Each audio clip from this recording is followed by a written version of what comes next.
அன்பார்ந்த இந்த பகுதிவாழ் பொதுமக்களே, இன்றைக்கு இந்த நாட்டிற்கு சட்டப்பூர்வமான ஒரு ஜனநாயக அரசு வேண்டும் என்பதற்காக உழைத்த அண்ணல் அம்பேத்கருடைய நினைவு நாள். இந்த நாட்டில் எதெல்லாம் ஜனநாயகம், சட்டத்தின் ஆட்சி, சமூக நீதி, சமத்துவம் என்ற விழுமியங்கள் இன்று வரை நீடித்துக் கொண்டிருக்கிறது என்றால் அதற்கு அடித்தளத்தை உருவாக்கி கொடுத்தவர் அண்ணன் அம்பேத்கர். அவருடைய நினைவு நாளை சங் பரிவார் இயக்கங்கள் திட்டமிட்ட இந்த நாளில் பாபர் மசூதியை இடிக்க வேண்டும் என்று தேர்ந்தெடுத்தார்கள். ஏனெனில் வரலாற்றில் அம்பேத்கருடைய பெயரையும் அவர் உருவாக்கிய ஜனநாயகம் என்ற கோட்பாட்டை இல்லாமல் ஒழிக்கவும் RSS சங் பரிவார அமைப்புகள் ஒரு நீண்ட நெடிய வேலை திட்டத்தோடு, நூற்றாண்டு கனவுகளோடு அது வேலை செய்து கொண்டிருக்கிறது. எனவே இந்த நாட்டினுடைய ஜனநாயகத்தை அளிக்க வேண்டும் என்றால் அதில் ஒரு மசூதியை இடித்து தகர்த்துவிட்டு அந்த நாளை, அண்ணனுடைய மறைவு நாளை மறைப்பதற்காக பயன்படுத்திக் கொள்ளலாம் என்பதற்கு அவர்கள் விரும்பினார்கள். இன்றைக்கு அம்பேத்கருக்கு மோடி முதற்கொண்டு மோகன் பகவத் வரை மாலையிட்டுக் கொண்டிருக்கிறார்கள். உண்மையிலே அவர்கள் அந்த கொள்கைக்கு சொந்தக்காரர்களா இல்லை அந்த கொள்கையை ஏற்று நடப்பவர்களா என்பது கேள்விக்குறி மட்டுமல்ல. அவர்கள் முற்றிலுமாக இந்த ஜனநாயகம் என்ற கோட்பாட்டுக்கு முழுமையான எதிரிகள். அவர்கள் விரும்புவது ஒரு சனாதன பார்ப்பன மனு தர்ம ஆட்சியை விரும்புகிறார்கள். அந்த ஆட்சியிலே யாருக்கு இடமில்லை என்றால் பிற்படுத்தப்பட்ட மக்களுக்கு இடமில்லை, ஒடுக்கப்பட்ட மக்களுக்கு இடமில்லை, பழங்குடி மக்களுக்கு இடமில்லை. இந்த நாட்டினுடைய 90 விழுக்காடு உழைக்கின்ற மக்களுக்கு அந்த பார்ப்பன மனு தர்ம ஆட்சியிலே சம உரிமைகள் இல்லை என்பதுதான் அவர்களுடைய கோட்பாடு. ஆக இன்றைக்கு இந்த பாபர் மசூதியை தான் இடித்து முடித்துவிட்டு இன்றைக்கு உச்ச நீதிமன்றம் ஒரு தீர்ப்பை வழங்கிவிட்டது. இனி என்ன, அதை தொடர்ந்து எதிர்த்து கொண்டே இருப்பதன் மூலமாக நமக்கு என்ன லாபம் கிடைக்கப் போகிறது, அல்லது இதன் மூலமாக என்ன பயன் அளிக்கப் போகிறது என்று இஸ்லாமியர் அல்லாத பொதுமக்கள் நினைக்கலாம். ஒன்றை நாம் விளங்கிக் கொள்ள வேண்டும். ஏனெனில் இந்த நாட்டினுடைய சட்டத்தின் ஆட்சி, சட்டத்தின் ஆட்சினா நாடாளுமன்றம், சட்டமன்றம், அரசமைப்பு சட்டம், இப்படி இயங்கிக் கொண்டிருக்கக்கூடிய வாக்களித்த மக்களுடைய பிரதிநிதிகள் இப்படின்னு இயங்கிக்கிட்டு இருக்கக்கூடிய ஒரு ஜனநாயக அமைப்பு ஒன்று இயங்கிக் கொண்டிருக்கிறது. இந்த ஜனநாயக அமைப்பை காப்பாற்றும் பொறுப்பை உச்ச நீதிமன்றம் வைத்திருக்கிறது. எப்பொழுதெல்லாம் ஜனநாயகத்திற்கு ஆபத்து ஏற்படுகிறதோ அதை காப்பாற்றுகிற பொறுப்பு யாருக்கு இருக்கிறது என்றால் உச்ச நீதிமன்றத்துக்கு இருக்கிறது. ஆனால் மோடி அரசு ஆட்சிக்கு வந்த பின் உச்ச நீதிமன்றம் நேரடியாக அதனுடைய கைப்பாவை அமைப்பாக மாறி இருக்கிறது. மிக சிறந்த நீதிபதியாக கருதப்பட்ட உச்ச நீதிமன்றத்தினுடைய தலைமை நீதிபதி சந்திரசூட் முதற்கொண்டு இந்த நாட்டினுடைய சட்டத்தின் அடிப்படையிலான தீர்ப்பை அல்லது வழக்குகளை நடத்துவதை விட்டுவிட்டு கடவுளிடம் போய் அவர் என்ன கேட்டுக்கிட்டு இருக்காரு, என்ன தீர்ப்பு வழங்கலாம் என்று அவர் கடவுளிடம் வேண்டிக் கொண்டு தீர்ப்பு வழங்கியதாக பாபர் மசூதி தீர்ப்பெழுதுவதற்கு அவர், நான் கடவுளை வேண்டினேன், அவர் ஒரு நல்ல தீர்ப்பை கொடுத்தார் அப்படின்னு அவர் ஓய்வு பெற்ற பின்னாடி நடந்த கூட்டத்திலே பேசியிருக்கிறார். ஒரு அன்பார்ந்த பொதுமக்களே, நீங்கள் இதை நினைச்சு பார்க்கணும். நான் ஒரு வீட்டில் குடியிருக்கிறேன், எனக்கு பட்டா இருக்கிறது. உண்மையிலே பட்டா என்பது பிரிட்டிஷ் ஒரு பின்னாடி 1860களுக்கு பின்னாடி தான் என்னன்னா பட்டா என்ற ஒன்றை உருவாகிறது. அவர்கள் தான் பதிவுத்துறையை உருவாக்குகிறார்கள், நிலங்களை அளக்கிறார்கள். அதுக்கு முன்னாடி பட்டாலாம் கிடையாது. அதுக்கு முன்னாடி மன்னர்கள் அளந்தார்கள். சோழர்கள், பாண்டியர்கள், அவங்க ஊருக்கு எல்லைக்கல் வச்சிருந்தாங்க. ஆனால் வெகு மக்களுக்கு, சாதாரண மக்களுக்கு பட்டாலாம் ஒன்றும் கிடையாது. மன்னர் நினைச்சா அந்த இடத்த எடுத்துட்டு இறையிலி நிலங்களாக ஒரு பார்ப்பனர்களுக்கு இலவசமாக கொடுக்க முடியும். அப்படி பல மானியங்களை மன்னர்கள் வழங்கி இருக்கிறாங்க. பிரிட்டிஷ் வந்த பின்னாடி தனிநபர்களுக்கு சொத்து வைத்துக் கொள்வதற்கான பதிவுத்துறையும் பட்டா வழங்கும் முறையும் வந்தது. இன்னைக்கு நான் உழைச்சேன்னா இந்த மதுரை மாநகரத்திலே ஒரு நிலத்தை ஒரு 2 சென்டோ 1 சென்டோ என்னால் ஒரு இடம் கொடுத்து வாங்க முடியும். இப்படி வாங்கிய இடத்தை நீங்கள் நல்லா புரிந்து கொள்ள வேண்டும். நாம் அதுக்கு ஈஸி போட்டு பார்ப்போம். ஒரு பத்திரத்தை பதிகிறதுக்கு முன்னாடி அதில் ஏதாவது வில்லங்க இருக்கா, பத்திரப்பதிவுத்துறை அனுமதித்த பின்னாடி தான் அது என்ன ஆக முடியும். நம்ம பணமே கொடுத்தாலும் அது நம்முடைய சொத்தாக மாறும். இப்படி நம்முடைய சொத்தாக, நம்முடைய பத்திரமாக இருக்கக்கூடிய, நம்முடைய பெயரில் பட்டா இருக்கக்கூடிய ஒரு நிலத்தை எங்கள் பாண்டிய மன்னருடைய வாரிசு நான் தான் இந்த மதுரையை கட்டி ஆண்டேன், அதனால் இந்த இடம்லாம் எனக்கு தான் சொந்தம் அப்படின்னு சொல்லி நீங்கள் குடியிருக்க வீட்டை ஒருத்தர் கேட்டாருன்னா நம்ம ஏற்றுக்குருவோமா? எப்படியா ஏற்றுக்குருவோமா? நல்லா யோசிச்சு பார்க்கணும் பொதுமக்கள். நிச்சயமாக ஏற்றுக்கொள்ள மாட்டோம். ஏன்னா நம்மகிட்ட பட்டா இருக்குது, நம்மக்கிட்ட பத்திரம் இருக்குது, இதற்கான ஆவணங்கள் இருக்குது. அப்படின்றப்போ ஒரு ஒரு 400 ஆண்டுகளுக்கு முன்னாடி பாண்டிய மன்னர்கள், இன்னும் சொல்லப்போனால் 600 ஆண்டுகளுக்கு முன்னாடி பாண்டிய மன்னர்களுடைய வாரிசுன்னு ஒருத்தர் இன்னைக்கு கேட்டால் உலகம் ஏற்றுக்கிறது. ஆக இந்த பாபர் மசூதி தீர்ப்பில் அவ்வாறு தான் சட்டத்துக்கு புறம்பாக ஒரு தீர்ப்பு வழங்கப்பட்டிருக்கிறது. உச்ச நீதிமன்ற நீதிபதியே சொல்லிவிட்டார், நான் சொல்லலை, அவரே சொல்லிவிட்டார். நாங்கள் கடவுளிடம் கேட்டுத்தான் வழக்குகளை நடத்தினோம், வழக்கினுடைய ஆவணங்களை நாங்கள் என்ன பண்ணணும், சரிபார்க்கல அப்படின்னு சொல்லி. இன்றைக்கு ஏற்கனவே குறிப்பிட்ட தோழர் பேசியது போல, சாகுல் அமீது அவர்கள் பேசியது போல, இது பாபர் மசூதியோடு நிற்க போகிற சிக்கல் கிடையாது. அடுத்ததாக அவர்கள் தொடர்ந்து உத்தரப்பிரதேசத்தில் சம்பல்னு ஒரு பள்ளிவாசல் ஒரு பாபர் மசூதிக்கு முன்னர் 600 ஆண்டுகளுக்கு முன் கட்டப்பட்ட ஒரு பள்ளிவாசல். ஏன் நீங்கள் பார்த்தீங்கன்னா மதுரையில கோரிப்பாளையத்தில் ஒரு தர்கா இருக்கிறது. அது பாண்டியர்கள் கொடுத்த நிலத்திலே கட்டப்பட்ட ஒரு தர்கா. இன்றைக்கு பாண்டியருடைய வாரிசுன்னு அதை வேணா கேட்டு வந்தால் நம்ம அதை ஏற்றுக்க முடியுமா? ஏற்றுக்கிற முடியாது. இப்படி வரலாற்றிலே மன்னர்கள் பல மானியங்களை மத சமய நல்லிணக்கத்தின் காரணமாக வழங்கியிருக்கிறார்கள். ஆனால் இந்த பாபர் மசூதி தீர்ப்பில் என்ன ஒரு சிக்கல் உருவாயிருக்கிறது என்றால், ஏற்கனவே நாடாளுமன்றம் வழிபாட்டு தலங்கள் சட்டம் 1991 என்ற சட்டத்தை நாடாளுமன்ற பெரும்பான்மையின் அடிப்படையிலே நிறைவேற்றி அது சட்டமாக நடப்பிலே இருந்து கொண்டிருக்கிறது. 1947 ஆகஸ்ட் 15க்கு பின் அன்றிலிருந்து ஒரு வழிபாட்டு தலம் என்ன அடையாளங்களோடு, என்ன சமய பிரிவினரிடம் அந்த இடம் தொடர்கிறதோ, அந்த சமய இடம் வழிபாட்டு தலம் தொடர்கிறதோ, அது அவர்களுக்குத்தான் சொந்தம். எப்போ 1947 ஆகஸ்ட் 15 ஒரு இடம், ஒரு சமய இடம் யாருக்கிட்ட இருக்கோ அந்த இடம் அவங்களுக்கு சொந்தம். அதுக்கு முன்னாடி நம்ம போக முடியாது. அதுக்கு முன்னாடி அந்த இடம் யாருக்கிட்ட வேணாலும் இருந்திருக்கலாம். அதை நம்ம என்ன பண்ண முடியாது, போய் ரீக்ளைம் பண்ணக்கூடாதுன்றதுக்காக தான் 1991 வழிபாட்டு தல சட்டம் உருவாக்கப்பட்டிருக்கு. ஒரு எடுத்துக்காட்டை நான் சொல்லிக்கொள்ள விரும்புகிறேன்.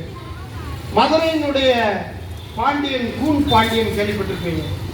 அவன் தொடக்கத்தில் சமண சமயத்தை பின்பற்றக்கூடிய மன்னனாக இருந்தான்.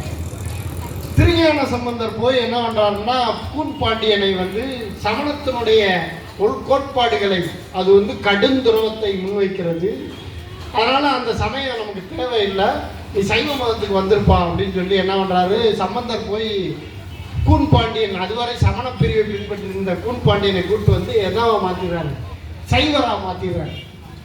சைவரா மாறிய கூன் பாண்டியன் என்ன செய்கிறார் என்றால், ஒரு 8000 சமணர்களை கழுவிலே ஏற்றுகிறார். அது மட்டுமல்ல, சமண வழிபாட்டு தலங்களாக இருந்த பல இடங்களை சைவ வழிபாட்டு தலங்களாக மாற்றுகிறார்.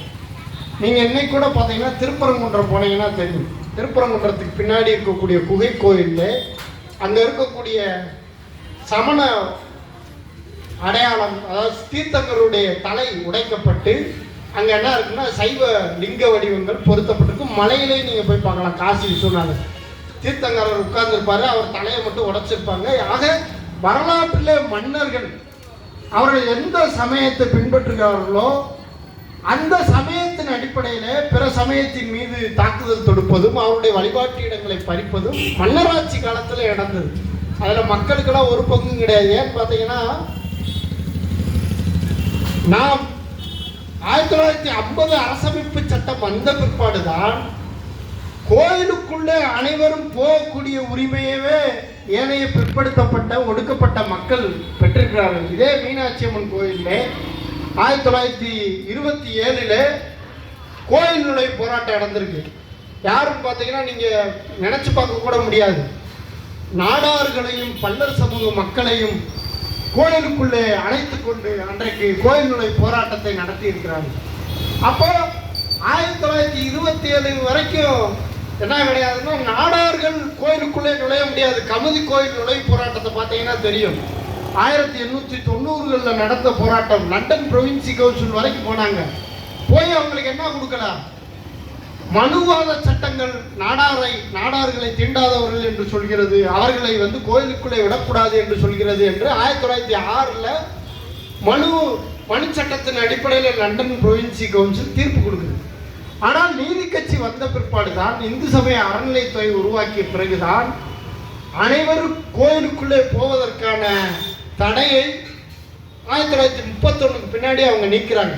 அது ஒரு பெரிய போராட்டம் நடந்திருக்கு. ஆக வரலாற்றிலே மன்னர்கள் சமய தலங்களை தாக்கி இருக்கிறார்கள், உடைத்திருக்கிறார்கள். அவருடைய பாண்டியர் சோழ மன்னனுடைய சமய வழிபாட்டு இடங்களை கைப்பற்றிருக்கிறார். சோழ மன்னன் என்னன்னு பார்த்தீங்கன்னா, பாண்டியருடைய குலதெய்வத்தை களவாண்டுட்டு போயிருக்காங்க. அப்புறம் அது போய் இலங்கைக்கு போயிருக்கு. இலங்கைக்கு போய் பாண்டியர்கள் போய் அதை மீட்டுட்டு வந்த வரலாறுலாம் இருக்கு. ஆக மன்னர்கள் வரலாற்றில் சமயங்களுக்கிடையே சண்டை போட்டுக்கிறார். அவருடைய ஆதிக்கத்தை தக்க வைப்பதற்காக அந்த போராட்டத்தை நடத்தியிருக்கிறார்கள். இதில் மக்களுக்கு ஒன்றும் கிடையாது.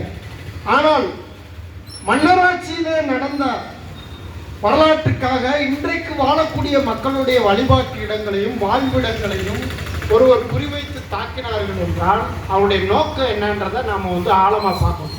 ஏனெனில் உச்ச நீதிமன்றம் ஏதோ பாபர் மசூதி வழக்கிலே மட்டும் சட்டத்துக்கு புறம்பாக தீர்ப்பு வழங்கவில்லை. அவர்கள் அதானி வழக்கிலும் அப்படித்தான் தீர்ப்பு வழங்கினார்கள். அதானி மீது ஹிண்டன்பர்க் சொல்லக்கூடிய ஒரு அமெரிக்க ஆய்வு நிறுவனம், ஒரு பொருளாதார குற்றங்களை ஆய்வு செய்யக்கூடிய ஒரு நிறுவனம், அதானி கள்ள மார்க்கெட் மூலமாக தனது பங்கை செயற்கையாக உயர்த்தி கிட்டத்தட்ட லட்சம் கோடிகளுக்கு மேல் பங்கு சந்தையில் இருக்கக்கூடிய மிகவும் நடுத்தர பங்கு சந்தையில் பார்த்தீங்கன்னா நடுத்தர மக்கள் நிறைய பேர் ஷேர் வாங்கியிருப்பாங்க. அவருடைய பங்கு தொகையை ஒரு 2.5 லட்சம் கோடியை சுருட்டிட்டாரு.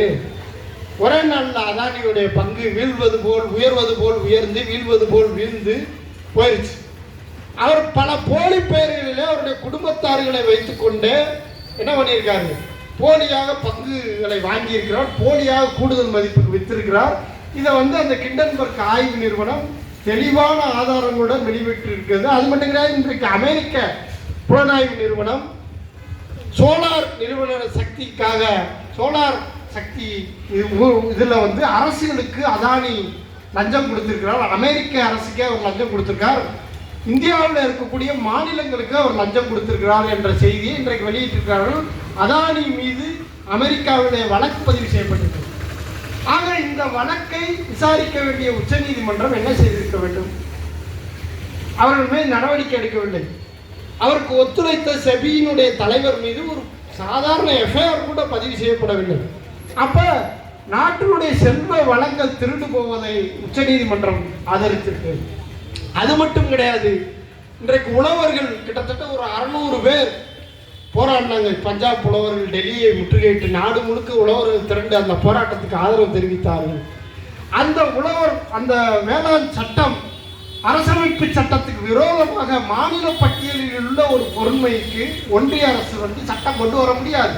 அது அரசியல் சட்டப்படி தவறு. அப்படி கொண்டு வருவதற்கான அதிகாரம் ஒன்றிய அரசுக்கு இல்லை.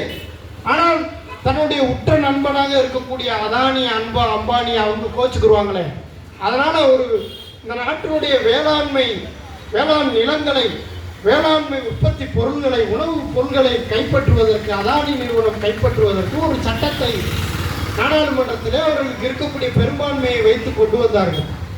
இந்த சட்டம் அரசியலமைப்புக்கு எதிரான சட்டம், சட்டத்துக்கு புறம்பாக இது நாடாளுமன்றத்தில் நிறைவேற்றப்பட்டிருக்கிறது என்ற ஒரு வழக்கையும் நம்முடைய எதிர்கட்சிகள் உச்சநீதிமன்றத்திலே வழக்காக தொடுத்தார்கள். அதுலேயும் உச்சநீதிமன்றம் என்ன செஞ்சுச்சுன்னா ஒரு உறுதியான முடிவெடுக்கவில்லை. அவர்கள் போராடுகிற உழவர்களோடு நாங்கள் பேச்சுவார்த்தை நடத்துறதுக்கு ஒரு குழு போடுகிறோம் என்று சொன்னார்கள். அதுலேயும் ஒரு உறுதியான முடிவெடுக்கவில்லை. அப்ப இந்த நாட்டினுடைய வேளாண் நிலங்களை அதானியும் அம்பானியும் கைப்பற்றுவதற்கு உச்சநீதிமன்றமும் பாஜகவும் மோடியும் அதானியும் துணை போயிருக்கிறார்கள் என்பதை நாம் பார்க்க முடிகிறது. அப்ப இந்த இடத்துல என்ன போயிருக்குன்னா சட்டத்தின் ஆட்சி, ஜனநாயகம், இப்போது சொல்லக்கூடிய நாடாளுமன்ற முறைமை, சட்டமன்ற முறைமை, அரசியல் சட்டம், அரசியல் சட்டத்தில் இருக்கக்கூடிய சமத்துவம், ஜனநாயகம் என்ற கோட்பாடுகள், இவற்றை எல்லாம் ஒழித்து கட்ட வேண்டும் என்று RSS விரும்புகிறது. அதை ஒழித்து கட்ட விரும்பணும்னா அதை சாதாரண ஒழித்து கட்ட முடியாது. இப்போ கூட சுப்பிரமணிய சுவாமி அரசமைப்பு சட்டத்தில் இருக்கக்கூடிய மதச்சார்பின்மை என்ற இதை எடுக்கணும், சோசலிசம் என்ற வாக்கியத்தை எடுக்கணும்னு சொல்லி அவர் ஒரு வழக்கு போட்டார். அப்படியெல்லாம் நீக்க முடியாது. இது ஒரு ஜனநாயக நாடு. ஜனநாயக நாட்டில் எல்லா சமயங்களுக்கும் சமத்துவ உரிமை இருக்கிறது. அதுபோல சோசலிசம்ன்றது எல்லா மக்களும் சமத்துவமாக வாழ வேண்டும் என்பதற்காக உருவாக்கப்பட்ட ஒரு கோட்பாடு. அதை நீக்கலாம் முடியாதுன்னு சொல்லி உச்சநீதிமன்றத்தினுடைய புதிய தலைமை நீதிபதி சஞ்சீவ் கண்ணா ஆணை போட்டார். ஆக இதை சட்டப்பூர்வமாக அவர்களால் நீக்க முடியாது. அப்ப அவர் என்ன செய்கிறார்கள் என்றால் வீதியிலே இந்த அரசியல் சட்டத்தை காலி செய்வதற்காக வன்முறையிலே இறங்குகிறார்கள். வன்முறையில் என்னன்னு கேட்டீங்கன்னா, இப்போ ஏதாவது ஒரு தர்காவோ ஒரு பள்ளிவாசலோ இருந்தால் அந்த பள்ளிவாசல் இந்துக்களுக்கு சொந்தமானதுன்னு ஒரு புரளியை கிளப்பி விட வேண்டியது. உடனே மக்கள்லாம் என்ன நினைப்பாங்க, ஏற்கனவே வாயெல்லாம் குண்டு வைக்கிறாங்க, தாடியை பெருசாக வச்சுக்கிறாங்க, புல்லாவை போட்டுக்கிட்டு பொது தெரு நடந்து போகிறாங்க, அவங்கள பார்த்தாலும் பிடிக்க மாட்டேங்குது, மாட்டுக்கறி சாப்பிட்றாங்கன்னு ஒரு பொது வெறுப்பு நிலையை ஊடகங்கள், செய்தி நிறுவனங்கள், திரைப்படங்கள் கட்டமைத்திருக்கின்றன. இந்த கட்டமைப்புக்கு இந்து என்று சொல்லப்படக்கூடிய சாதாரண பிற்படுத்தப்பட்ட ஒடுக்கப்பட்ட மக்களும் பலியாகி இருக்கிறார்கள். இதுல அரசுகளுக்கு ஒரு முக்கியமான பங்கு இருக்கிறது. அப்போ உடனே என்னன்னு கேட்டீங்கன்னா, அப்போ பள்ளிவாசலுக்கு முன்னாடி அங்கே ஏதோ ஒரு நம்ம வழிபாட்டு தலம் ஒன்று இருந்திருப்பான் அப்படின்னு சொல்லி ஒரு கலவரத்தை தூண்டுவதற்கான ஒரு வாய்ப்பை உருவாக்குகிறாங்க. இன்னைக்கு அப்படித்தான் சம்பல் உத்தரப்பிரதேசத்தில் ஒரு கலவரத்தை தூண்டியிருக்கிறார். சட்டப்படி 1991 சட்டம் எப்போது இயற்றப்பட்டதோ அப்போதே ஒரு வழிபாட்டு தலம், இப்போ நீங்க நல்லா புரிஞ்சுக்கிறணும், இந்த மீனாட்சி அம்மன் கோயில் ஒரு சைவ வழிபாட்டு தலம்னு வச்சுக்கோங்க. மீனாட்சி அம்மைன்னு சொல்லக்கூடிய உமையொரு பாகன் அல்லது அதுக்கு முன்னாடி இருக்கக்கூடிய மீனாட்சின்றது என்னன்னு கேட்டீங்கன்னா ஒரு நாச்சியார்னு அதுக்கு பேர் கல்வெட்டு இப்போ கண்டறிந்திருக்கிறாங்க மதுரை மீனாட்சி அம்மன் கோயில்ல.